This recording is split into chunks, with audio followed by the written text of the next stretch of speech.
Glória a Deus. Pode se assentar, queridos. Boa noite, graça e paz.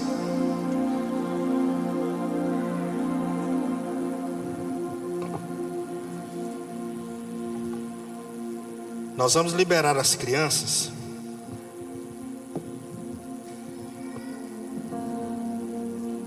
As crianças estão liberadas para o culto do Ministério Infantil. Glória a Deus.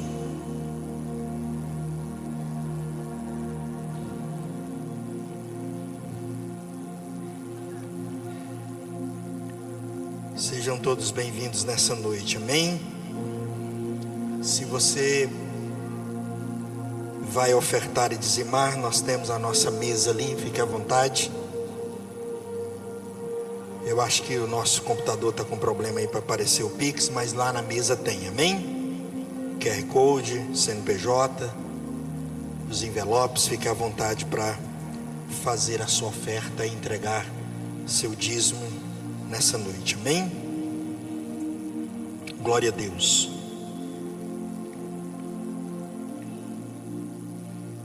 Eu quero hoje falar com você sobre a nossa saúde mental, amém? E a primeira pergunta é se você tomou seu remédio hoje. Amém?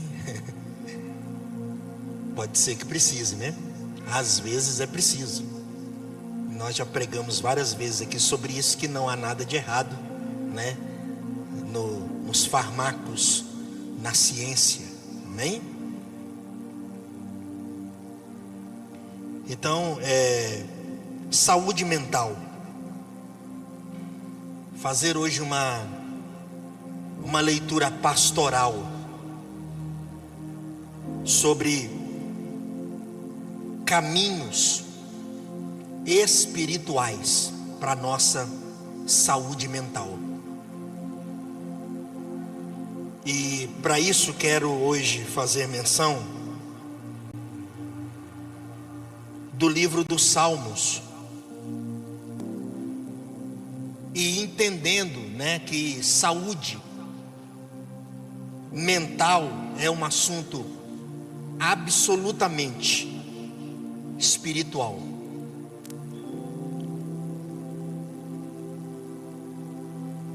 E que o Senhor nos abençoe e nos conduza nessa noite. Fale comigo e com você sobre esse caminho espiritual para a nossa saúde mental, porque reafirmo que saúde mental é um assunto espiritual, porque trata de vida e de morte, não apenas em termos literais, mas também no nível espiritual. Há poucos meses atrás nós tivemos um mês que é o setembro, e denominado de Setembro Amarelo, porque a humanidade está sofrendo com o flagelo do suicídio. E 60% dos suicídios são cometidos antes dos 50 anos de idade. E isso é gravíssimo. E aí, sobre suicídio, a pergunta recorrente que recebo, e que bate pronto já declaro que para mim é ridícula, pastor, o suicida vai para o céu? A minha resposta é a altura do ridículo que acho. E aí eu respondo: não vai. Porque, aliás, eu já preguei aqui em Apocalipse sobre isso. Ninguém vai para o céu. Lembra? Agora, se a gente for falar de eternidade com Deus, é outro assunto. Porque o que está escrito é que Ele, o Senhor, vem habitar conosco. Amém? E inclusive a nova Jerusalém, ela descerá, ou seja, do céu para a terra. E lá, nessa nova cidade, chamada de Nova Jerusalém, Ele estabelecerá o seu trono.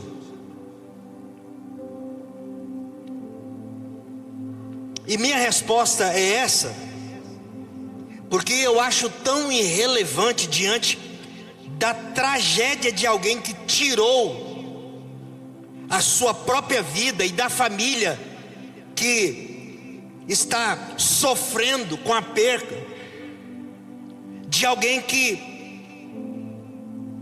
amava tanto e que perdeu essa pessoa nessas circunstâncias tão tristes, que é o suicídio.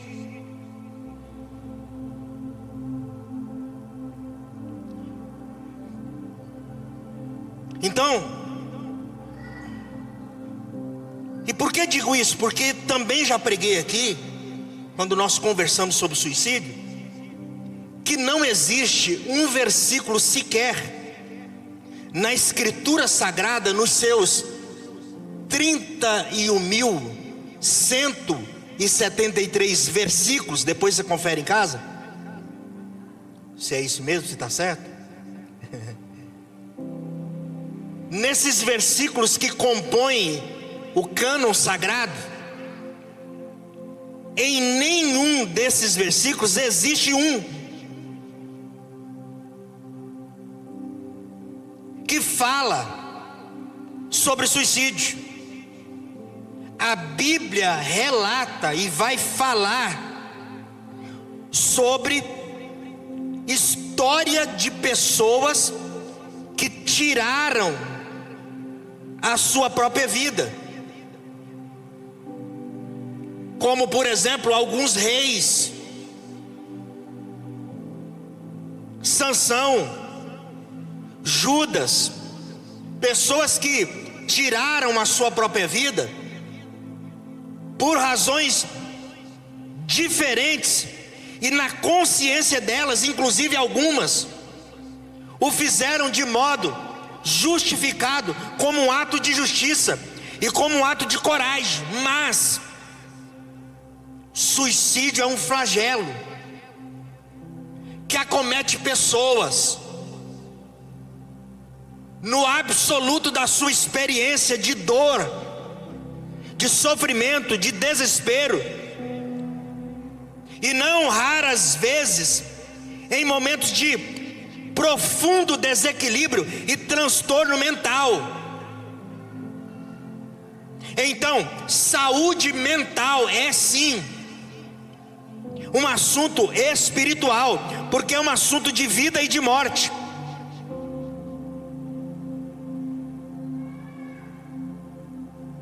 E é preciso também perceber que é morte no sentido de uma qualidade de não vida, porque existe gente que morre vivendo, morre vivendo intensamente, são colhidas num momento de muita vitalidade, inclusive pessoas desenganadas, pacientes terminais. E aí uma escritora escreveu sobre isso, Elizabeth Kluber, que ela fala sobre a morte do morrer. Ela vai falar do bom morredor e do mau morredor. O bom morredor é aquele que o médico diz assim para ele: olha, você provavelmente tem apenas 6 meses de vida. 6 meses você estará morto. E de fato, em 6 meses essa pessoa morre. E outros que a medicina diz: você tem 5 anos de vida, e elas vivem 10, 15, agarram-se à vida. Então tem gente que morre vivendo, mas tem gente que vive morrendo. Está viva, mas sem pulsão de vida. Está vivo, mas sem vontade de viver. Está viva, mas sem razão para viver. Está viva, mas sem forças para viver. Então, saúde mental é um assunto espiritual, porque é um assunto de vida e de morte. E sabe que depressão é uma das grandes dificuldades na área da saúde mental. Os estudiosos, os especialistas, mais precisamente da OMS, Organização Mundial de Saúde, diz que mesmo nos países ricos, apenas 1/3 das pessoas, escute bem isso, em países ricos, 1/3 das pessoas diagnosticadas com depressão recebem tratamento adequado. 1/3 de pessoas com depressão, violência doméstica, abuso sexual e violência sexual, bullying nas escolas, nas redes sociais, essa violência que a nossa geração conheceu das redes sociais, são apontadas como causa de depressão. Pessoas com saúde mental comprometida, com transtornos mentais e que não recebem cuidados, tratamento adequado, e tem uma expectativa de vida reduzida em 10 e às vezes até 20 anos.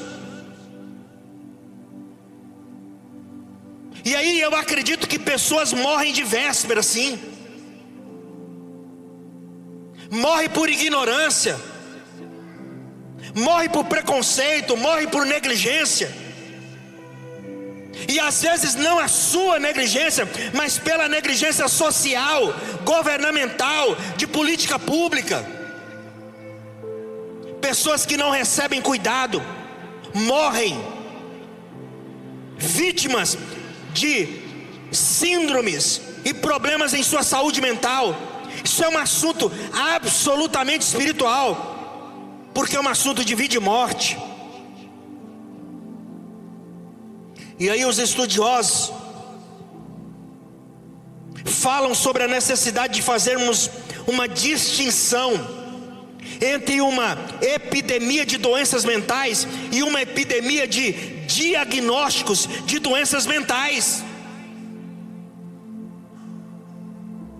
Não é que as pessoas estejam mentalmente com transtornos e enfermas mentalmente, psicoemocional enfermas, é que elas estão inadequadamente diagnosticadas.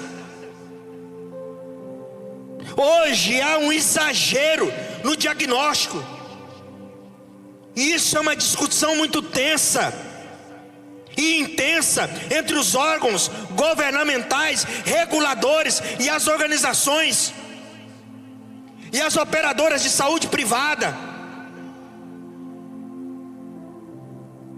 O que é saúde mental? E qual é o diagnóstico de uma ausência de saúde mental?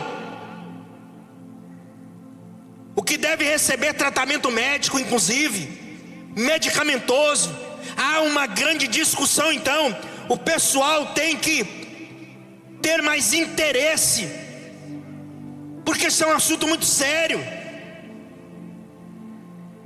E aí os interessados que querem, por exemplo, vender remédio, dá uma inflada na estatística. O governo diz que não é bem assim, então vira uma confusão. Entretanto, existem sim graves problemas de aumento de transtornos mentais, especialmente depois da pandemia. Nós vivemos isso. Você deve conviver com isso na sua casa, na sua família. Você deve estar convivendo com isso na sua rede de relações, no seu ambiente de trabalho. Saúde mental hoje é uma das maiores tragédias que abateu sobre a humanidade. E para muitos chega a ser um luxo tratar disso. Então é preciso tomar cuidado com o exagero no diagnóstico. Você já viu que tudo é transtorno mental hoje? Segue uma lista de mais de 300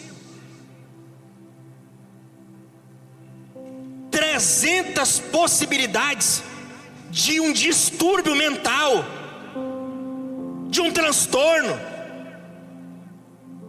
exagerado.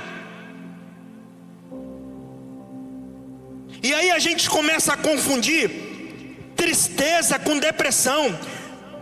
A gente começa a confundir criança que está viva, ativa, com TDAH. E às vezes não é, é só molecagem mesmo.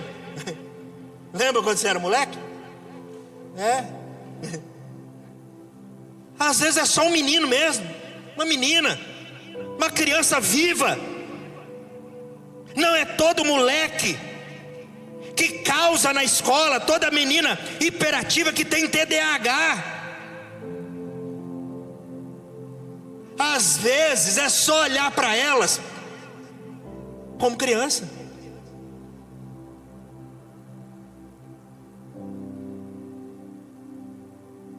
E aí parece que virou chique hoje, né? Eu tenho um nível de autismo, tipo assim, eu e o Messi. Parece que é um glamour que se cria. Não é por aí não. Preciso tomar cuidado, porque esse exagero no diagnóstico de tratamento mental prejudica inclusive o planejamento para o cuidado e a oferta de equipamentos para a saúde pública. Não é possível a gente cuidar de um grande número, por exemplo, a metade da população com transtorno mental. Isso é um exagero. Não dá para planejar investimento para isso. E aí, esse exagero vai prejudicar principalmente as pessoas que realmente têm um diagnóstico adequado. Porque a gente retroalimenta preconceitos. Uma pessoa que diz assim: eu estou com depressão, mas aí amanhã ela já está boa. Passou.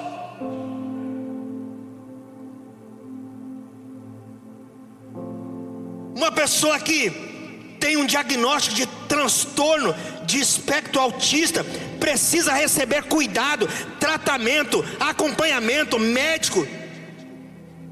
E isso sim prejudica seu desenvolvimento, suas relações, sua carreira profissional. Mas quando a gente trata com certa superficialidade essa questão, a gente começa a dizer: depressão é coisa de rico. Pobre não tem nem tempo e nem dinheiro para ficar deprimido.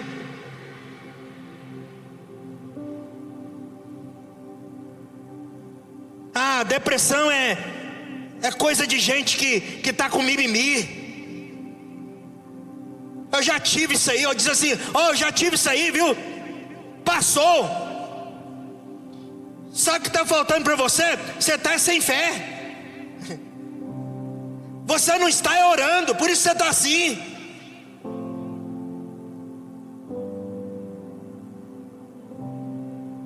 Isso passa. Não, isso é ignorância. Isso é preconceito.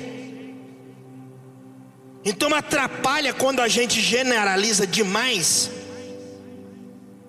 Então nessa noite quero fazer um apelo a você. Não banalize o conceito e a experiência de saúde mental e dos transtornos mentais. Outra coisa, não se autodiagnostique.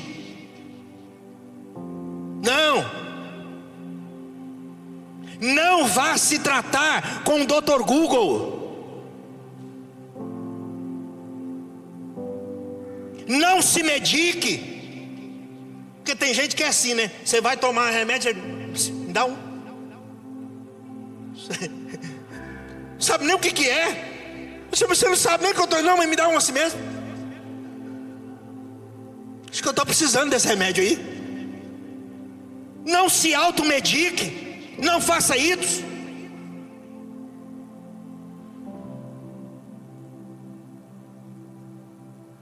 Submeta-se ao cuidado profissional. Terceiro, para de dar palpite na vida dos outros. Pelo amor de Deus. Dizer assim, ó, meu sobrinho já teve isso aí, viu?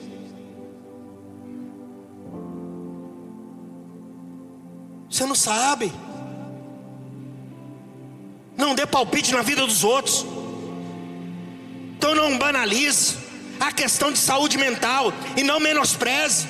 Quando alguém disser para você que tem uma dor, que tem um sofrimento, que tem uma dificuldade, que tem uma suspeita a respeito de sua saúde mental, não fique dizendo para ela: isso vai passar, isso não é nada. Não menospreze os indícios do que você observa dentro da sua casa, nos seus filhos. E é difícil para os pais, né? Nós admitimos que os nossos filhos precisam de diagnóstico médico, tratamento médico, acompanhamento terapêutico, acompanhamento medicamentoso. É difícil a gente admitir. Então a gente nega, a gente finge que não está vendo. A gente não toma providências. Então não menospreze.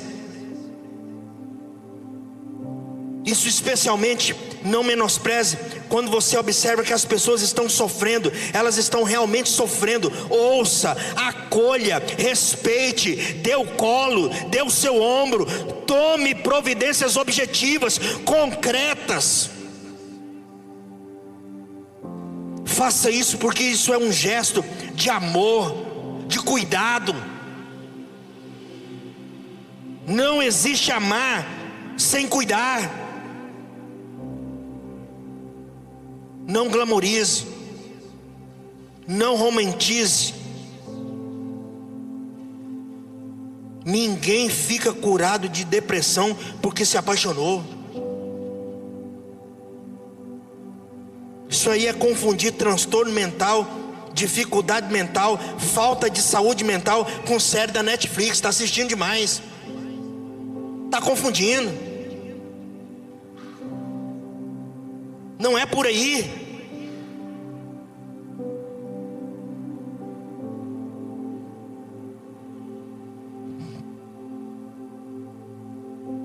Ninguém fica bom de uma depressão vendo o pôr do sol. Fica não.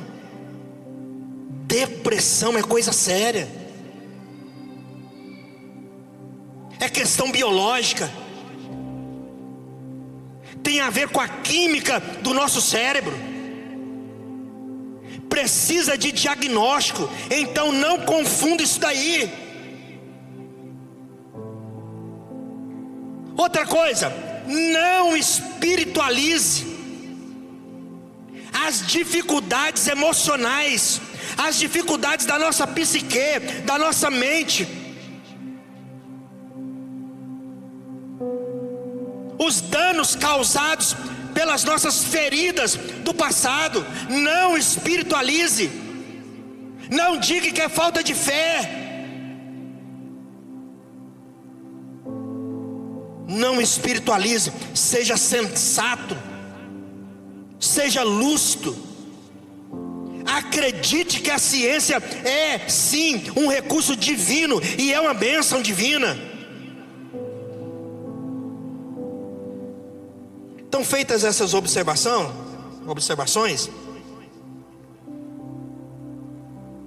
eu quero dizer a você que eu não pretendo abordar saúde mental na sua dimensão clínica, é óbvio.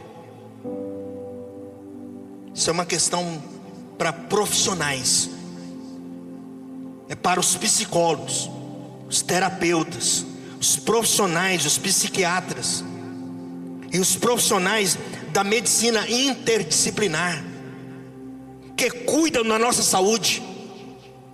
Então eu não sou um profissional da saúde mental, e eu não quero tratar da questão clínica, mas eu quero abordar sim saúde mental na sua dimensão existencial. E com isso eu quero dizer duas coisas. Primeiro, lembrar o que disse Krishnamurti, esse filósofo hindu. Ele disse algo: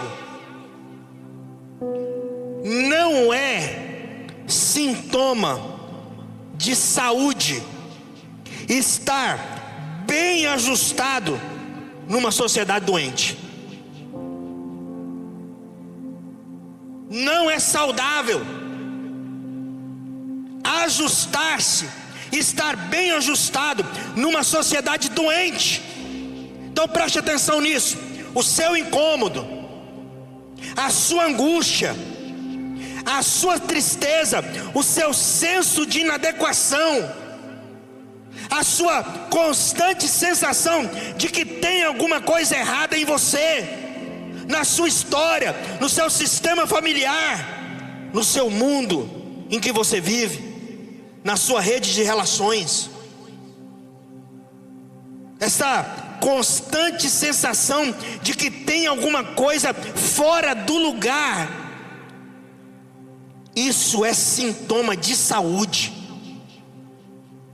Porque se tem uma coisa que é verdade, é que tem alguma coisa errada com o mundo. Acredite, tem alguma coisa errada com o mundo, tem alguma coisa errada com você, tem alguma coisa. Você não sabia o que é, mas tem alguma coisa errada na sua história, no seu sistema familiar.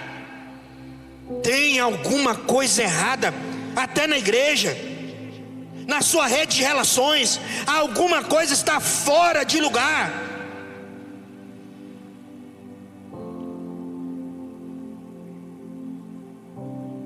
Viver incomodado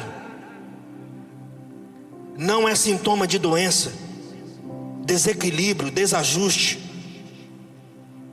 Porque, repito, não é sintoma de saúde estar bem ajustado numa sociedade enferma, doente. Segundo, é que o sobe e desce da vida é natural. Nós somos incomodados hoje por uma pressão, por estarmos sempre querendo estar na nossa melhor forma, o tempo todo, sempre alegres, sempre felizes, sempre com o máximo de energia, tirando o nosso máximo potencial em relação plena com a vida, sempre capazes, sempre esperançosos, não tendo ansiedade.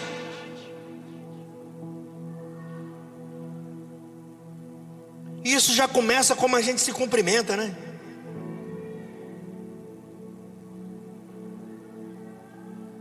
Tudo bem? O que se espera? Que a resposta seja sim, tudo bem. Agora deixa eu te dizer uma coisa. Tudo é muita coisa. Você concorda comigo? Está tudo bem? Você diz, está tudo bem. Tudo é muita coisa.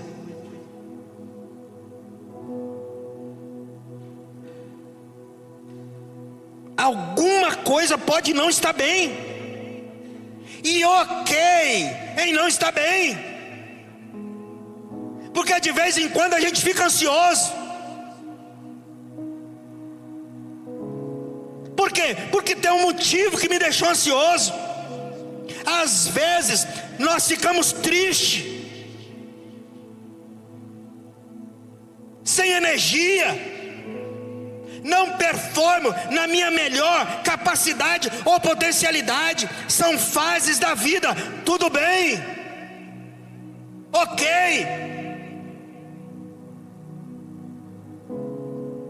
Agora, o que merece atenção? É quando uma condição negativa se prolonga por muito tempo. De vez em quando você acordar assim, sem querer ver ninguém, é normal.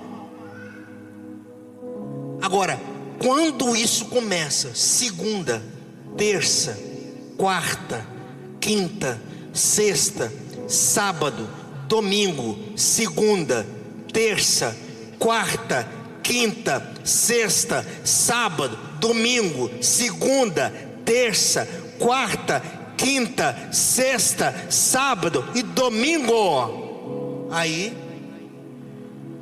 já não está normal. Isso merece uma atenção.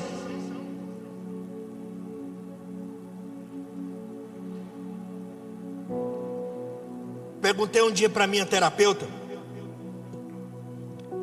pastor, só faz terapia? Claro, hein? De vez em quando me dá umas loucuras. Minha mente de vez em quando buga. Eu tenho que ir. E eu perguntei para ela: quando é que nós precisamos buscar ajuda profissional?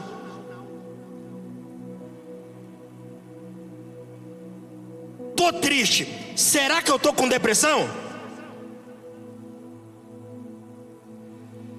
Já disse. Tá triste? Tem um motivo? Ok. Triste um mês, errado.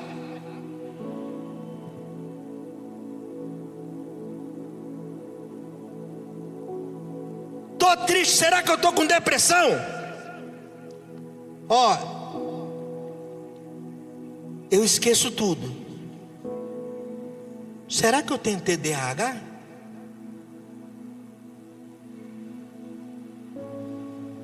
Será? E eu perguntei: quando é que a gente deve buscar ajuda profissional? E a resposta me ajudou demais. Em duas situações. Quando você começa a perceber perdas significativas na sua vida por causa da sua condição.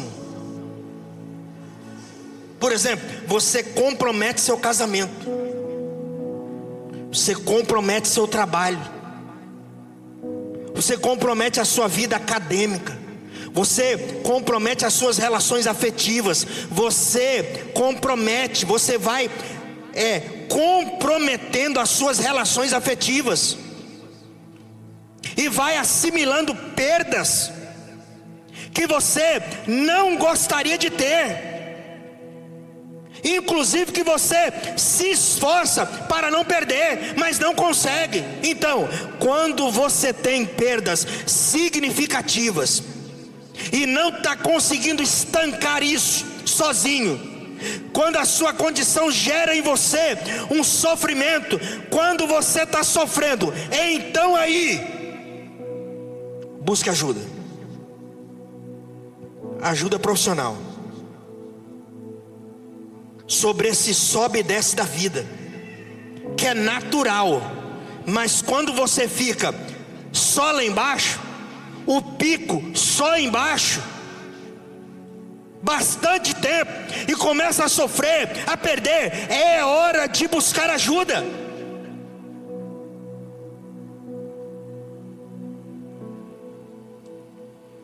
A questão é que nesse sobe e desce da vida, algumas pessoas são mais resilientes do que outras. Algumas pessoas lidam melhor com notícias ruins do que outras. Algumas pessoas lidam melhor com fases ruins do que outras. Algumas pessoas superam mais rapidamente as fases ruins do que outras. Conseguem nas fases ruins ter um equilíbrio mínimo.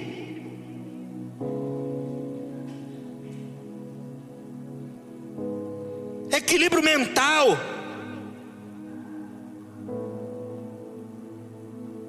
Difícil demais de se definir, né? O que é saúde mental. Mas algumas pessoas são mais resilientes.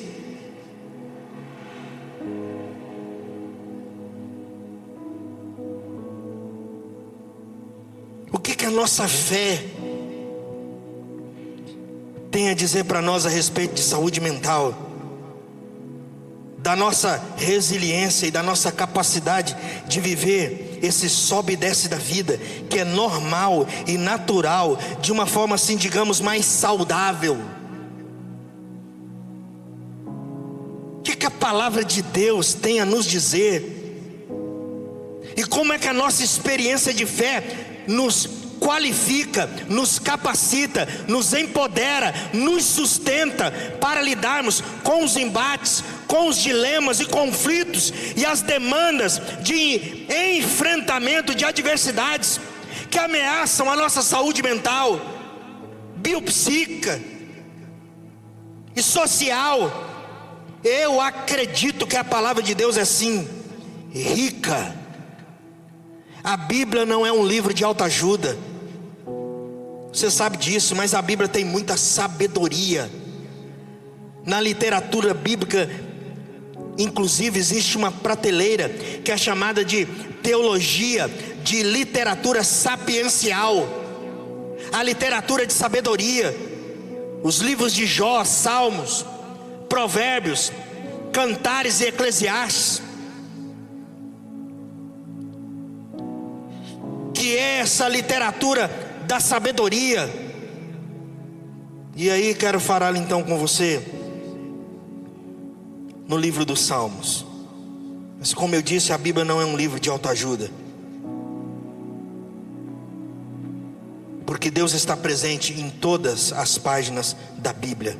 A Bíblia é um livro que fala de sabedoria na relação com Deus. Não é um livro que fala apenas de sabedoria. Livro que fala só de sabedoria é filosofia. A Bíblia fala de sabedoria na relação com Deus, porque nós somos seres espirituais, porque nós temos corpo, nós temos mente, razão, racionalidade, e nós temos espiritualidade. Espiritualidade é uma dimensão humana. Mas assim como tem muita gente que negligencia o seu corpo, sua corporeidade, não cuida da sua saúde física, tem gente que não cuida da saúde mental. E tem muita gente que negligencia essa dimensão espiritual. Espiritualidade faz parte da nossa saúde integral.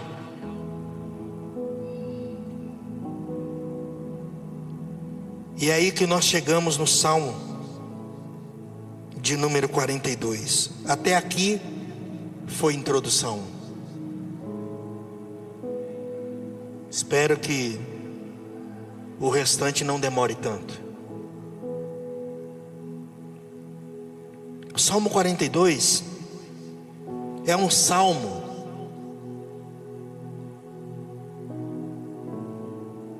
que é cunhado com a autoria dos filhos de Coré. Então não é um salmo de Davi, é um salmo dos filhos de Coré. E olha o que vai dizer, abra sua Bíblia no Salmo 42. Olha o que diz esse salmo. Como ele pode nos ajudar na nossa saúde mental. Salmo 42, verso 1. Como a corça suspira pelas águas correntes, assim por ti, ó Deus, anseia minha alma. A minha alma tem sede de Deus, do Deus vivo. Quando poderei entrar para apresentar-me a Deus? Minhas lágrimas têm sido meu alimento de dia e de noite, porquanto me questionam o tempo todo: onde está o teu Deus?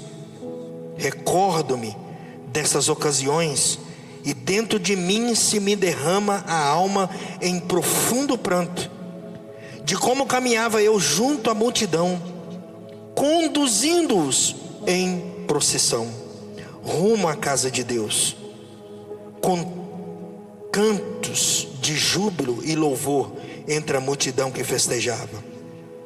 Por que estás assim, tão abatida, ó minha alma? Por que te angustias dentro de mim? Deposita toda a sua esperança em Deus, pois ainda o louvarei por seu livramento. Ele é o meu Salvador. Ó meu Deus, esmorecida está a minha alma, por isso em ti fixo o meu pensamento, desde a terra do Jordão, das alturas do Hermon, desde o monte Mizar, do abismo das águas clamam as torrentes, no troar de suas cataratas, e todos os vagalhões se precipitam sobre mim. Contudo, durante o dia o Senhor me concede a sua misericórdia, e à noite comigo está sua canção de louvor. É a minha oração ao Deus da minha vida. Declaro a Deus, minha rocha: por que te esqueceste de mim? Por que razão caminhar lamentando e sem direção sobre a opressão dos meus inimigos? Como uma espada que perfura o meu corpo e atinge os ossos, é a aflição produzida pela zombaria dos meus adversários, questionando-me sem parar: onde está o seu Deus?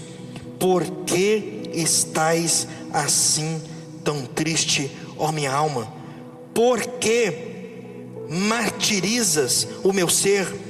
Põe a tua esperança em Deus, porque ainda o louvarei por tua presença salvadora, ó meu Deus. Amém? Que salmo extraordinário, que pode nos ajudar sobre os momentos em que a nossa alma se perturba. Aqui está uma pessoa enferma no corpo e na alma. Veja o que ela diz: por que está assim tão triste, abatida, perturbada? Triste, abatida e perturbada. Esta é uma alma curvada, prostrada, como se estivesse sobrecarregada. Não é uma tristeza, é uma alma curvada, carregando o mundo nas costas, carregando um problema insolúvel, convivendo com uma dor pesada. E aí ele vai dizer: por que estás assim curvada? Esse curvado significa inclusive enlutada, porque você está com essa sombra de morte sobre você, minha alma. Porque a morte está ditando o seu estado de humor?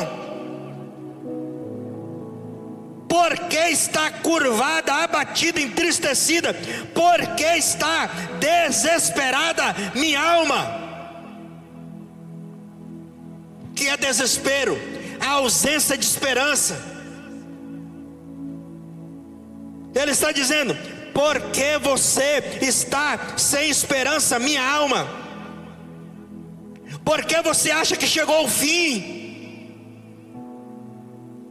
Minha alma, por que é que você acha que não há solução? Porque você acha que não há dia de amanhã possível?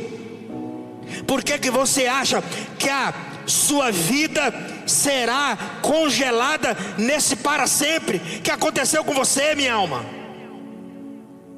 Porque você está assim perturbada.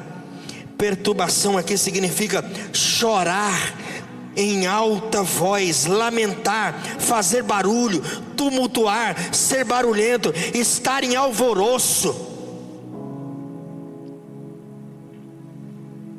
Por que você está assim, minha alma? Por que você está dando um escândalo? Por que você está em desespero? Por que esse destempero? Por que, minha alma, você está assim, se debatendo, gritando, com esse peso de morte? Aqui está uma pessoa comprometida com sua dor.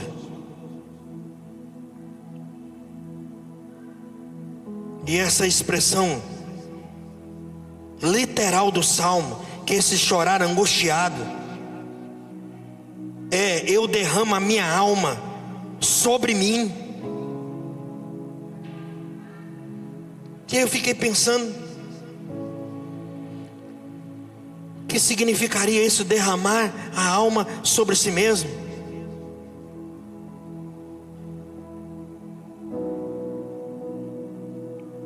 É uma alma num estado de morte, de desesperança, de desespero, tomando conta de tudo, do meu jeito de pensar, do meu jeito de sentir, do meu jeito de agir, no meu jeito de falar, no meu jeito de me relacionar, do meu jeito de olhar para o futuro, para a vida.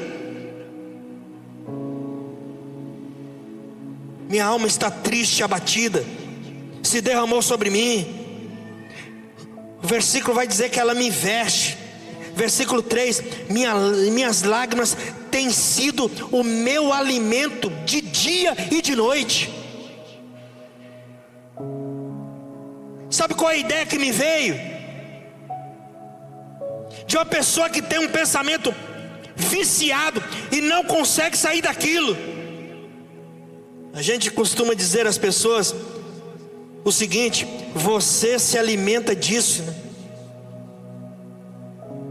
Não é assim que a gente fala? Você se alimenta dessa tristeza, você se alimenta dessa mágoa, você se alimenta desse ressentimento, você se alimenta disso. Você ficou viciado em lágrimas, você bebe lágrimas, você se alimenta de lágrimas. É isso que o salmista está dizendo. Você ficou viciado no luto, você ficou viciado na mágoa, você está viciado na decepção, viciado na culpa, de se sentir culpada. Você se alimenta disso.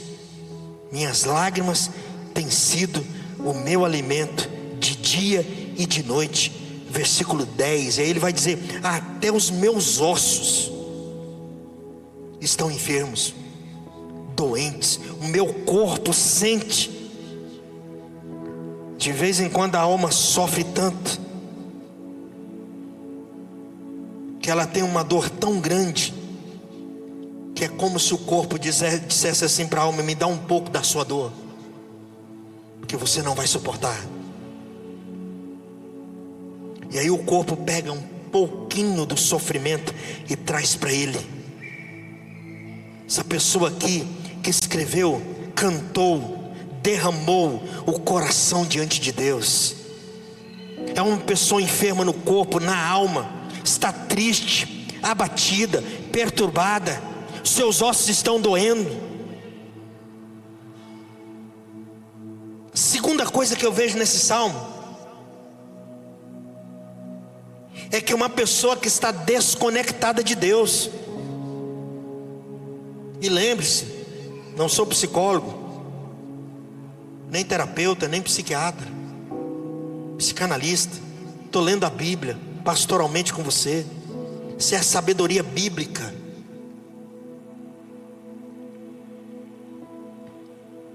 Lendo Deus nas linhas e entrelinhas. E o que está claro aqui é que essa pessoa está desconectada de Deus, porque ele vai dizer: como a corça anseia por águas correntes, a minha alma anseia por ti, ó Deus. A minha alma tem sede do Deus vivo. E aqui são duas coisas diferentes que a gente precisa analisar, que os estudiosos dizem, que a gente pensa quando diz como a corça anseia pelas correntes das águas, ou pelas águas correntes, a minha alma tem sede de Deus. Parece que aqui está falando de sede, com a boca seca, precisando de água. Mas essas águas correntes aqui é muito interessante, porque elas falam da comparação dos bichos fugindo dos predadores. O que eles faziam? Olha a inteligência animal. Na fuga dos bichos, eles corriam para não serem devorados. Eles corriam para as águas correntes, para as corredeiras, e pulavam nas águas correntes, para que essa água corrente e a corredeira os levasse embora e eles escapassem. Não é sede, na verdade aqui é vontade de sumir. Já teve vontade de sumir, irmão? Não precisa levantar a mão não. Já teve? Levantou, quero sumir. Hoje eu vou sumir. É disso que esse texto está falando. Não é sede, é vontade de desaparecer. Não é sede, é fuga. O que ele está dizendo aqui é o seguinte: olha, o peso sobre mim é tão grande que eu gostaria de sumir. Eu gostaria de sair correndo, pular numa correnteza, me abandonar e a correnteza me levar. Deixa a vida me levar, vida leva eu. É o salmo do Zeca Pagodinho. Que essa correnteza me leve. Cair na corrente para ela me levar embora. Eu não preciso fazer mais nada. Eu não consigo lutar. Eu não consigo mais correr. Eu quero pular na correnteza. A corrente vai me levar embora.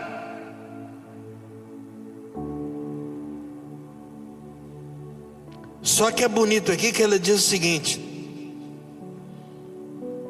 eu queria me lançar desse jeito,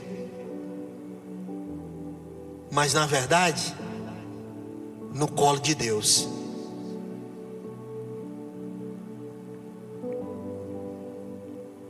Parar de lutar, parar de pensar, parar de tentar resolver, parar de tentar me dar saúde. Eu queria me lançar no colo de Deus e Ele me levar, cuidar de mim. Sim, Ele diz: a minha alma tem sede de Deus.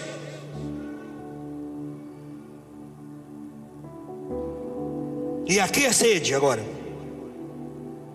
Eu queria Deus, mas eu estou longe, eu estou desconectado de Deus, eu estou distante de Deus. Tanto estou distante de Deus. E aí ele faz a pergunta: quando poderei entrar para apresentar-me a Deus? Ele está longe, longe de Deus. Ele está num lugar e Deus está em outro. Ele quer dizer, quando eu vou entrar na presença de Deus? Mas ele diz assim: quando me lembro dessas coisas, choro angustiado. Por quê? Porque aí ele vai lembrar: eu costumava estar junto à multidão, conduzindo a procissão à casa de Deus, com cantos de alegria e de ações de graças, entre a multidão que festejava.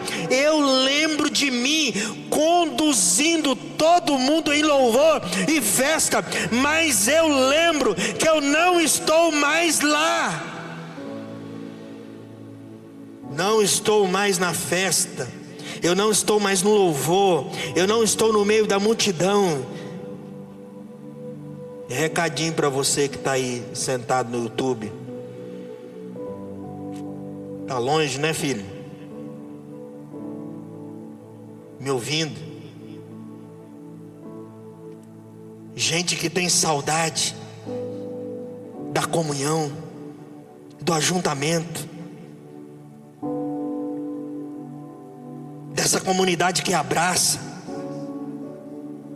E comunhão não é um olhando para o outro, é todo mundo olhando para o mesmo lugar, olhando para Deus, porque Ele é o nosso socorro, Ele é a nossa força, Ele é a nossa salvação, o nosso Redentor, o nosso Libertador, a nossa fonte.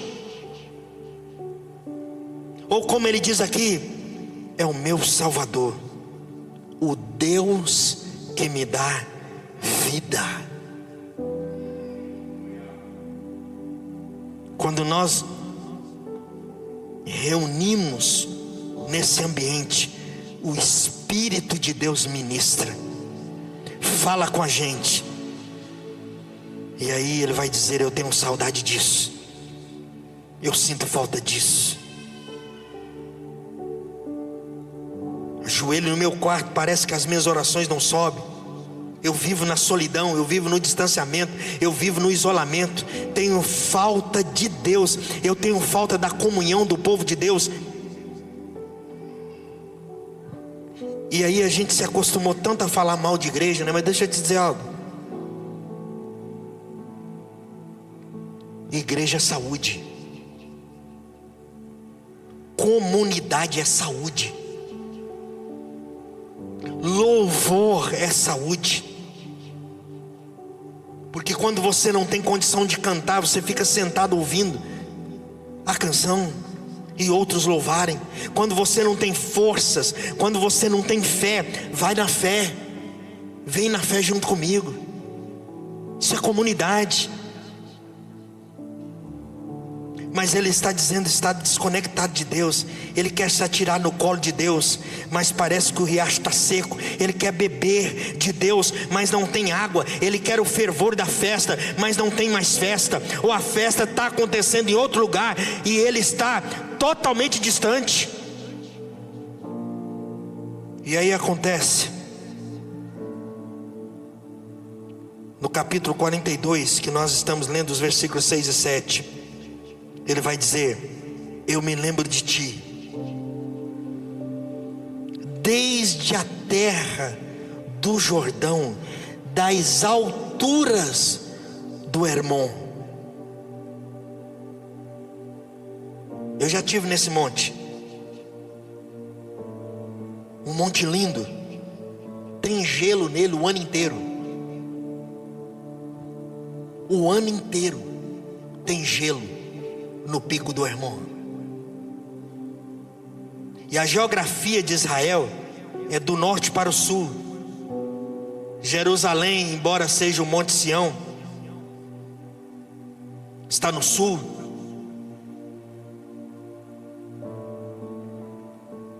Desce do norte para o sul. O Hermon é coberto de neve. E o degelo do Hermon é que abastece o mar da Galileia, que é de água doce, mesmo tendo o nome de mar. E ele escorre pelo Rio Jordão até o Mar Morto. Essa água, ela abastece a Palestina em 70% da sua capacidade de água. Então olha o que ele está dizendo: eu lembro de ti, eu estou vendo a topografia, a geografia de Israel, me faz lembrar de ti, do orvalho que desce. Só que eu fui embrulhado por essas cachoeiras, minha situação é essa.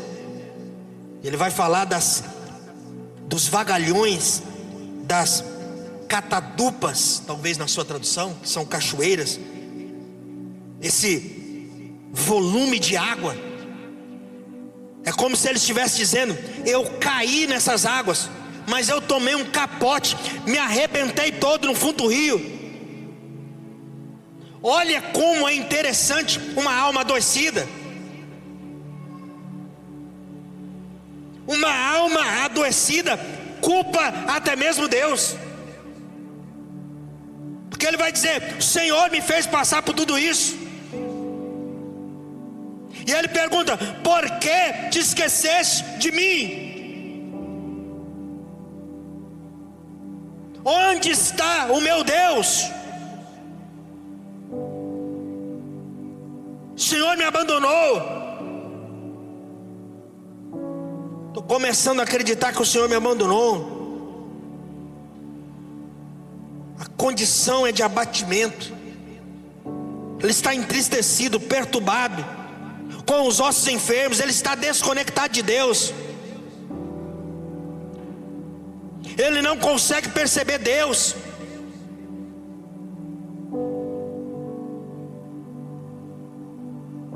Sentindo-se péssimo, sentindo-se sem Deus. Então ele aponta para nós caminhos de restauração. Ele vai dizer: por que você está triste assim, minha alma? Por que você está tão perturbada dentro de mim?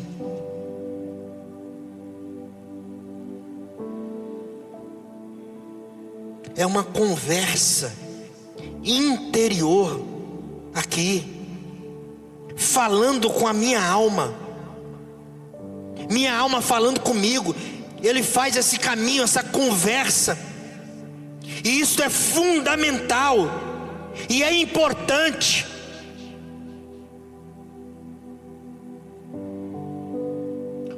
Nas nossas doenças de mente, é fundamental que tenhamos pessoas que nos escutem. Amém? Pessoas que nos escutem. Sabe qual é o grande segredo do psicólogo, do terapeuta, do analista, do psicanalista, do bom amigo, da boa amiga, do bom pastor e do confessionário, do bom padre? Sabe qual é o grande segredo? Escuta amorosa, sem julgamento, sem dar palpite do que você deve fazer na sua vida. Você senta diante de uma pessoa que não te julga, que te acolhe, que presta atenção no que você está falando, e enquanto você está falando, ela não te interrompe, porque isso é outro segredo de saúde mental, viu?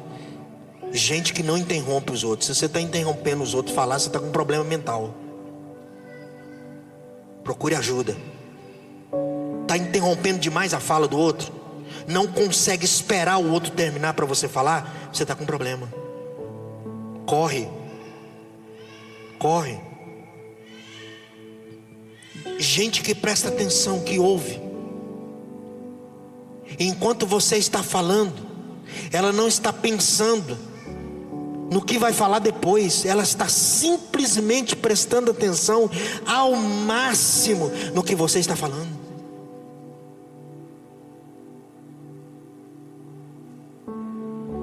Escuta amorosa, atenta,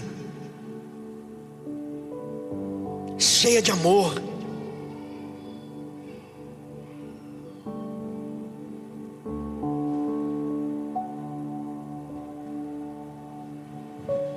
O salmista tem coragem aqui de conversar com Deus, de relembrar como ele chegou nesse lugar.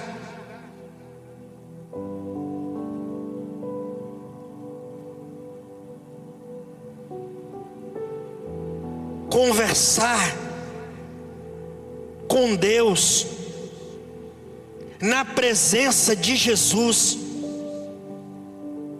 que te acolhe, que te perdoa, que te abençoa, não te julga, que te ama de verdade. Ter uma pessoa na sua frente é um recurso extraordinário para o começo da cura.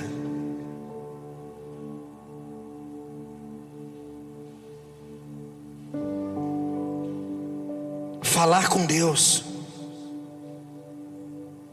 Versículo 8 ele diz: conceda, meu Senhor, seu fiel amor, dia e noite. Esteja comigo a sua canção, não mais as minhas lágrimas, de dia e de noite, mas o fiel amor de Deus e a canção de Deus, o consolo de Deus, o conforto de Deus, graça abençoadora de Deus, presença doce, compassiva, misericordiosa de Deus. Direi a Deus, minha rocha, por que te esqueceste de mim? Seja verdadeiro com Deus.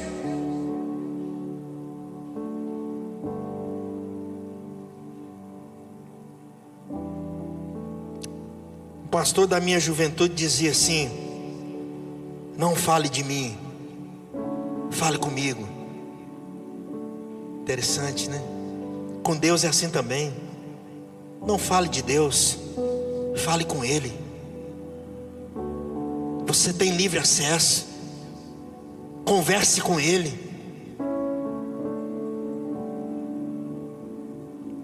Esse ser aqui tinha uma reclamação: Deus me esqueceu, Deus não me ama.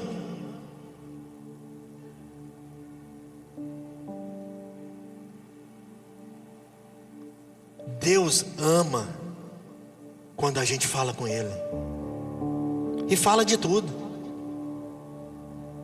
Até porque se você não falar, a Bíblia diz que Ele sabe o que você ia falar, na intenção sua de falar, mesmo sem falar, Ele sabe.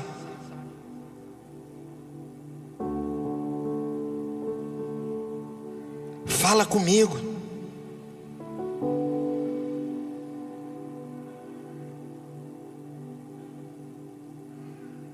Sem medo, Ele quer te ouvir. Esse salmista escancarou seu coração diante de Deus.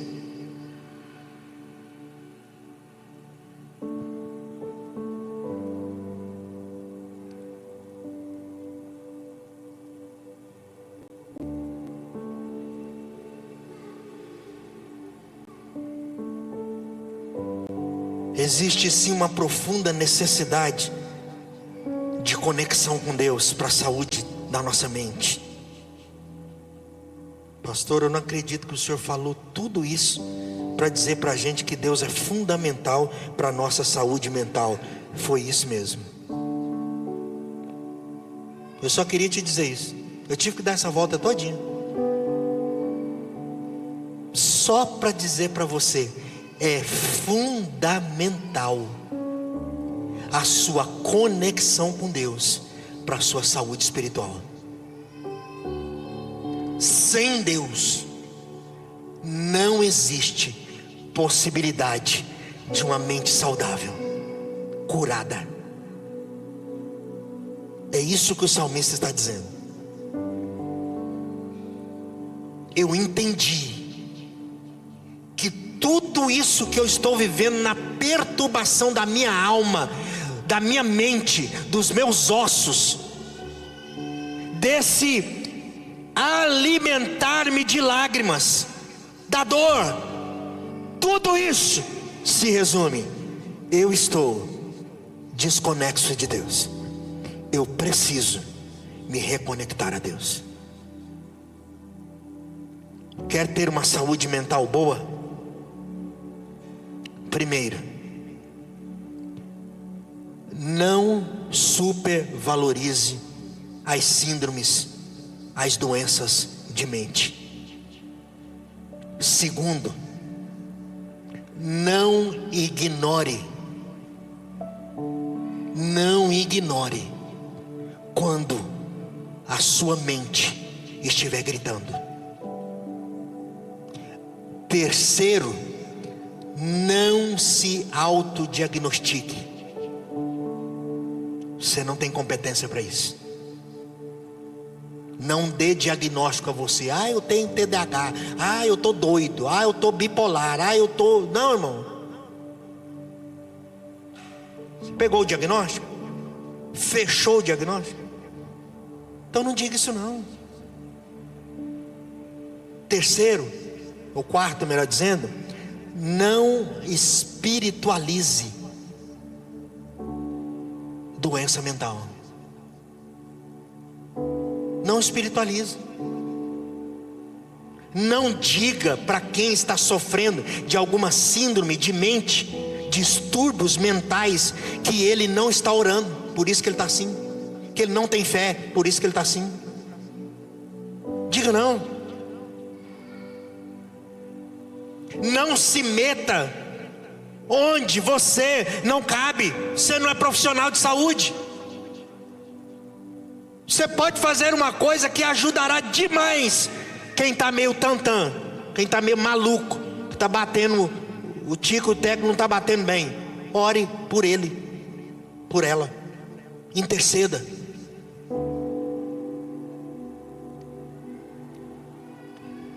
Por último, não esconda de Deus o que você está sentindo. Pode falar. Deixa eu te dizer uma coisa, já preguei sobre isso. Deus dá conta. Pode falar, Deus dá conta de ouvir. E Ele chama a gente para razoar com Ele. Deus dá conta de te ouvir. Volto a repetir, mesmo que você não fale, Ele sabe o que está na sua boca, sem sair palavra alguma. Então pode falar para Ele. O salmista diz: eu estou mal, eu não estou bem. E mais, erroneamente mais diz: o Senhor é culpado. Depois no final ele descobriu que Deus não era culpado. O culpado era ele, que estava distante e desconecto de Deus. Por último, se você não está cuidando da sua conexão com Deus, cuide disso rápido. Porque não é possível ter uma mente sã, uma mente saudável, sem estar conectado com Deus. Amém? Valeu. Toma um remédio. Vá no psiquiatra. Vá no psicólogo. Vá no terapeuta. Procure ajuda. Quando tiver muito embaixo, procure ajuda. Se tiver embaixo em cima, no meio, embaixo em cima, no meio, está tudo certo. Deu errado, foi para o meio, melhorou, ficou bom demais, depois desceu de novo, está tudo certo. Se ficar só embaixo, procure ajuda. Deus te abençoe. Deus guarde a sua mente. Que Deus te dê a mente de Cristo, em nome de Jesus. Amém? Glória a Deus.